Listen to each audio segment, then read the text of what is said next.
Hey! Hello everyone! Welcome to Relationship Clinic. In short, today we have something special for you. Yeah. My husband and I decided to answer some of the key questions In relationship and marriage. Yes, and we have someone behind the scene. Hello, Kamsi. Kamsi, say something. Say hi. Hi. So Kamsi will be the one asking those questions, and we will be answering them. So today's topic is Common questions in relationship and marriage. Okay, and don't forget, before we begin, don't forget to subscribe today. Just get you ready. If you're married, get your spouse to listen and share, because we're going to deal with certain things, and I hope you get your answers. And if you have some questions also, yes, so click it in. Yeah. Comment and we will certainly reply.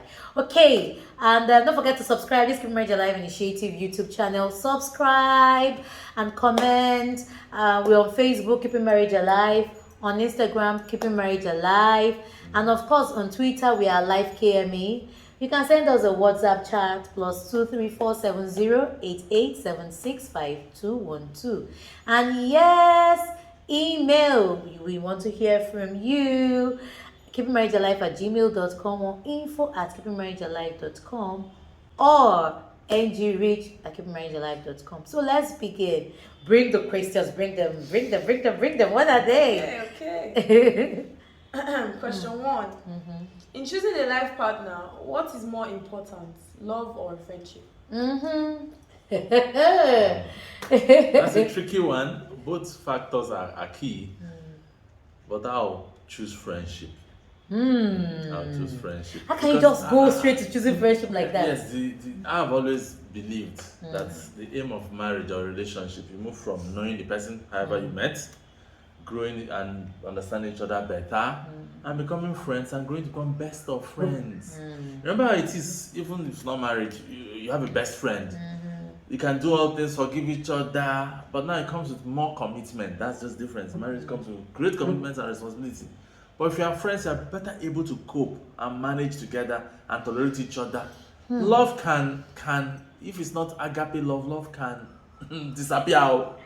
When you now see the person behaving or doing something, especially as they grow older or they begin to get more acquainted with the person, you now begin to look at this one. Is this person haven't I made a mistake? Am I really in love? But friendship, you've accepted the person how he is. You've known the person over a while. But it's love that helps you to accept the person. Don't you think so? Yes, when you have friends and you're in a relationship of friendship, of course you eventually develop love. When you're in close proximity with someone and you like the person, not that you hate the person, not that you're fighting, you will most likely develop love.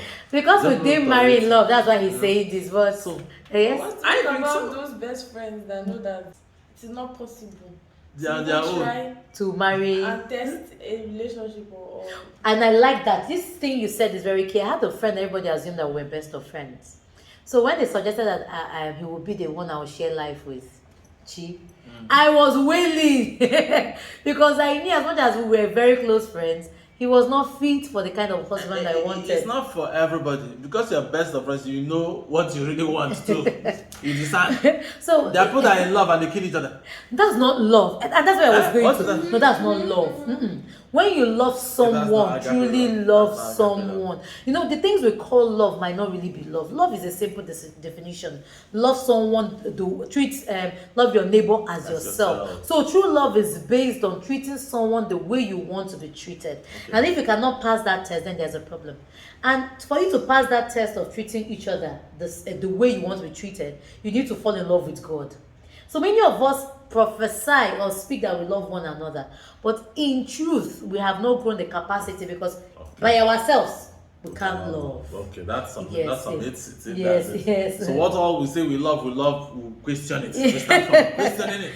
So the intent, the purpose, the aim. So we're saying that most of the things we define as love usually isn't love. Yes. Because when you love someone, you desire to spend time with them, you desire to share memories with them, and if you do that, what automatically comes is friendship. So they actually they intermingle. Yes, love and friendship and love. Yes, it makes it complete when both are in the mix. So most of the time, for those listening, most of the time what we call love isn't love. So if you are faced with not being sure what your love is, maybe choose friendship. But remember that God's kind of love is He who has seen everything and makes a choice to settle with you. But whether you choose friendship or love, you must invest for you to be nurtured. So invest in your relationship. If you're in love, invest in it for you to grow from friendship to love. And if you're in love, invest the love to turn into a good relationship, friendship. Both are key in any relationship. Hope we've answered this question. Okay. So is there any more questions for today? Of course. Your voice is... Question 2. Yes. Who would you choose as a life partner? Someone who is educated or uneducated? Who is educated? Are you talking about degree education? Because we have not really. Education encompasses more than that, because there's some people that are educated but they're educated illiterates. Exactly. They won't listen to you. They don't want to learn anymore. They believe their degrees. Yes. So we have a lot of. So do you know I'm a lawyer? Do you know I'm a doctor? And you're wondering that doesn't count. We actually have educated illiterates. A lot. And we have illiterate or educated enlightened people. Yes. They are willing to learn. They grow. You know, we have a friend who has now yes. Instead of to grow and improve, and when they catch on and latch on, they even do much better. They learn much faster and relate more. They are more open-minded. Exactly. They really know. I don't know. Exactly. And I want to learn. Exactly. Some say I know. I don't want to learn any other thing. Which one will you choose, really? So, it's topical. Very topical. So the question is not even the degree. Is the person's attitude to learning. Yes. On learning and relearning. Yes. So when you're choosing a life partner, see, we have doctors and professors that are failures in the I almost fell into that category. Yes, now when I got married, I was a doctor. Yes, doctor. yes. I thought that medical knowledge translates to relationship knowledge and marital knowledge. But I fell face down. And I had to humble myself and begin to relearn and learn. Exactly. And I'm still learning. And still learning. So is that adaptability, that being ability to be open and willing to allow it. The other person has some knowledge, definitely. Oh, yes. And what you know, you know. Yes. But do you want to stop at what you know? Or you want to open up and learn more and implement it? Exactly. So for this question, we'll say to everyone listening that degrees are very important, but in relationship is the ability to learn. No matter how well learned you are, to continuously learn each other and learn individually. That makes the relationship work. And you see over time your spouse changes. You must understand your spouse in seasons and in times and adapt that way. You can't just come, you must be fixed like this. It can't work. So education is good, but if it stops you from learning, then it's no longer important in a relationship. But someone who is not so educated that is willing to learn, then the answer here is not yes or no, but rather an attitude of learning and learning together. So degrees are important, but they are not the final stamp of a good relationship. Thank you so much. I hope we've answered that question. Mimi, the doctor, I like that you shared that your story is good. Real life, real time. So professors. In short, someone said to us when we were interviewing us, they said, I guess being a doctor has helped you build a relationship. In my mind, I said, for a year, it was nearly a stooge in our relationship till he understood that and that's what happens to us. We take our knowledge in a particular area of life and think we can translate it to the other side of life. It doesn't. Being naive about it. If you're in a business and you move to another business, will you translate the knowledge just? Of course not. You guys understand that business, understand the pros and cons, and before you even get ready to set out to do the business. Why now come into relationship, come into marriage, and you want to just do that? Or this theory that we have in Africa that you don't need anybody to counsel you. We all need counsel. We've not been married before. You've been married before and you failed. Counsel from God and from His word, you are going downhill. And from people too. Yes. Because sometimes God has spoken. Godly advice. That's what I'm really trying to say. Exactly. So go forth. Education is important, but learning, the attitude to learning is key. Hope we've answered that question good. Yes, okay. Yes, you have. Thank you very much. Okay. To the third question, it says, how do you decipher when to let go of a relationship, be it friendship or a romantic relationship? Or so when decipher when to let go of a relationship, be it friendship or a romantic relationship, or even marriage. I think I want to start with the very obvious. When there is abuse in that relationship, as in physical abuse Not think- not what you can't interpret, that is maybe that is beating you or she's beating you. But I also think emotional Better abuse hold is that also one. key. Yes, that's why I say start with the very obvious. Okay, The obvious okay. that everybody are beating you and you're saying, what do you want to say? You want to die? So that's the key. Then of course we now go into emotional abuse when someone speaks to you rudely, speaks down on you and gives no value to you. Of course, when you're with the person, Manipulation. you're not. Yes, Yes. so exactly, manipulation. So those are indications that come. Don't continue with this. It's not heading the right way. There's Okay. a whole lot of others. I like what you said, but I also there's another part of this conversation I wanted to bring to light. You know, sometimes we say people are abusing us, but we trigger abuse. And let me explain. I've heard this concept. No matter what your woman or man does to you, see, human beings are human beings. You can't push someone to the wall and not expect a reaction. So the first question is, am I a trigger for the way I'm being treated? Yeah. So if you know that your spouse has a temper, why come and say, try and touch me today? You're really triggering. I point to the forehead. You know? So as much as the first question before you even say, should I leave this relationship, is check yourself. Am I the common denominator in this problem? So am I able to manage my relationship better? Do I know how to speak to get the kind of reaction I want? Am I listening to what is being said?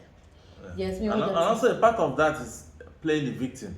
You know, there's a way you can allow things, and human beings, and the person will just step over that. Oh, she allowed this, she allowed this. I remember one young man that wanted to get married. He said why he likes the woman he wants to marry, that the woman allows him go and play, go anywhere without being accountable. When they got married, the woman gave him a slap to remind him that this is a different relationship.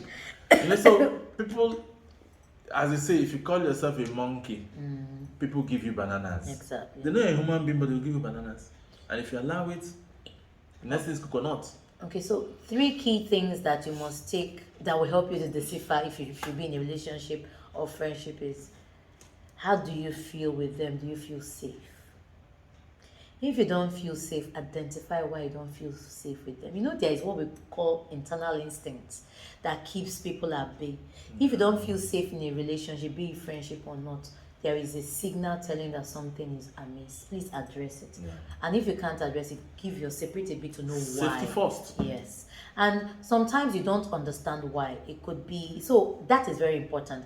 I said you feel safe.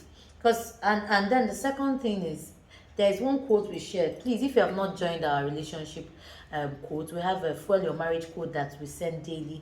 I think a few days ago we talked about gaslighting. There's some people that no matter what's going on in a relationship, they have to turn the problem to you being the issue. If you are in a relationship where someone never sees themselves as a problem but you, it's time to end that relationship. Because after a while, you begin to even believe that you're the problem. And that means person doesn't want to work on that relationship. That's why he's protecting her now. Exactly. And it could be a you or a she. Yes, and They'll turning go around around about. So if you're in a relationship that is gaslighting you and has gaslighting tendencies, please stop. Because after a while, you begin to have mental issues. You begin to not even know what is real or not. Stop that relationship, address it, and if it's not stopping, walk away from it. So we've talked about safety, we've talked about value. Gaslighting is value. Someone taking responsibility and saying, I like you enough to work on myself for us to work together. And if they are not able and always blaming you, it's time to walk away from it. And I want to say something very important. I think this key is where we all miss it. As much as you want to marry someone you're in love with or you feel attracted to or they are your complete dream, ask yourself, in the next 20 years, with the vision I have in my heart, would this person be a plus, an addition to that journey, or a minus? See, this particular question is very key, because no matter how you feel about someone, when they can't drive you and help you towards your vision or goal, you begin to dislike them, and at the end, that relationship will actually have a gap. So we're asking you to look at that critically. Remove all the emotions. And women, we are very emotional. Yes. Don't worry. No. Later we'll do my dream. And no. There's never later. If I have a dream to be a president. Yes, so. And you now get into a relationship, don't quench that dream just like that. You can still marry it. No, the person is even asked the question. Yes. Because let's imagine that your dream is to be the first female president of Nigeria. And your husband, the man you're in love with, you really know you love him, keeps talking about how his wife needs to be home by 5 p.m. and she must be always work things together. Give the pounded yam tail. Yes. I want pounded yam today. I want already there is a problem there, isn't it? Yes. So you have to now have a conversation and say, this is my dream. And if the person still retains that this is the kind of wife he or she Both of wants, you are not headed the same way. so no matter how you feel, then it's time to leave. So the answer to this question is you alone can decide when it's time to leave. Yes. But these are guidelines that you can utilize. Nobody's in your shoes. Yes, But when you look through this guideline, they guide you to make that decision. And it's a tough decision, but you must make it. Yes. So we go as far as those we work with. Choose wisely who you want to work life with, because their mentality will affect yours and might escalate, take you to your journey, or stop you from meeting that goal. Yeah. Remember, life is a journey, and there are several turns. Yes. Along the journey. So you need to know. If you think you've liked today's conversation, we want you. Okay, I have one more question. Okay. Before you say, there's a more question coming up. Before she says that, I just want to remind that if you like this conversation, comment, share questions. If we get up to 3 good questions, we will literally repeat this next week and deal with those answers. This September, we want to really give back to people very straight answers to their questions. And don't forget to subscribe. This is our YouTube channel, Keep Marriage Alive Initiative. Facebook and Instagram is Keeping Marriage Alive. Our Twitter is Alive KMA. And WhatsApp chats is the easiest way to get to us. +234 7088765212. And you can send us an email, keepingmarriagealive@gmail.com, info@keepingmarriagealive.com, or ngreach@keepingmarriagealive.com. I hope you are enjoying yourself. So we have one more question and we are waiting, girl. Okay, so the last question, but not the least, is then how do you know, after all these signs you've given us, how do you know when the relationship is headed the right way? When both of you are actually going the right way?